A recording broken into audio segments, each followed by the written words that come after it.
ஓரெழுத்து ஒரு மொழி தான் வந்து ஷார்ட்கட் வந்து பார்த்துட்ருக்கோம். ஃபஸ்ட்டு 5மே வந்து பார்த்து முடிச்சாச்சு.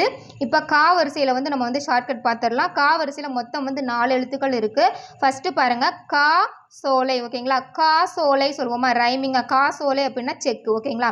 அப்போ கா சோலை, கா சோலை. ஓகேங்களா? கூ அப்படின்னா பூமி. ஓகேங்களா? நம்ம குளோப் பார்த்தீங்கன்னா உலக உருண்டை வந்து எப்படி இருக்கும்? பார்க்கறதுக்கு கூண்டு மாதிரியே இருக்கும் இல்லையா? அப்போ கூண்டு அப்படின்னு வந்துட்டாலே பூமி. ஓகேங்களா? குளோப் வந்து பார்க்கறதுக்கு கூண்டு வடிவில் இருக்கும். அப்போ வந்து கூ அப்படின்னா வந்து பூமி.